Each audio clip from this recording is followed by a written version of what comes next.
The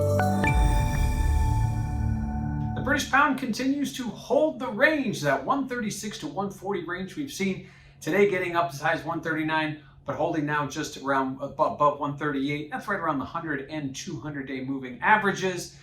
We have made a move higher here, but ultimately have stalled. It's been very much a US dollar trade, not necessarily a British pound trade as of late. Most foreign global currencies have been sort of waiting for the dollar to make a move, and then we've seen the ripple effects from there. Now, ultimately, the Bank of England is remaining on the sidelines. They're not going to be raising rates anytime soon.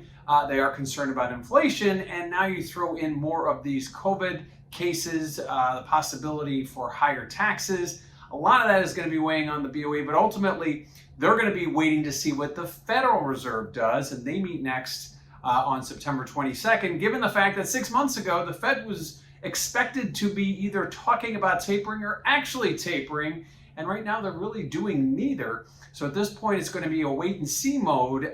So look for the pound right now to hold that range, but maybe once we get something clear from the Fed, the pound will then start to see a move, obviously higher if the Fed does nothing and lower if the Fed decides to get more active. But at this point, we continue to hold the range. What's happening with volatility? Well, if you check out that CVOL index over at cmegroup.com, you will notice that volatility has continued to trend lower. You're really going back several months, volatility has continued to trend lower. One of the reasons, because we've held that range, and also because the Bank of England remains kind of over-involved, we'll call it.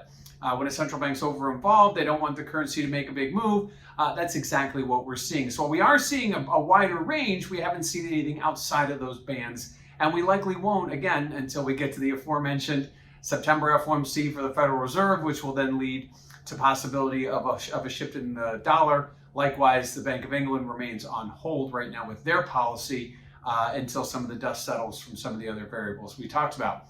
Lastly, let's look at positioning. What are the speculators doing? Well, from the summer, really through most of the summer, they were exiting their longs, and now the speculators are net short. So there's a bearish outlook from the speculator community, and they've been adding to those shorts. They did last week. So at this point, speculators anticipating obviously a pro-dollar type of trade, which would be a more hawkish Federal Reserve at the aforementioned September 22nd FOMC. So it'll be interesting to see if those shorts look to cover if things don't go as expected next week at FOMC, or do they add to those shorts if the Fed gets a bit more aggressive? So the British pound hovering in a range from 136 to 140. They continue to trade that range for several months. At this point, it becomes a dollar trade, so keep an eye on that Fed meeting next week. That will tell the tale of the tape.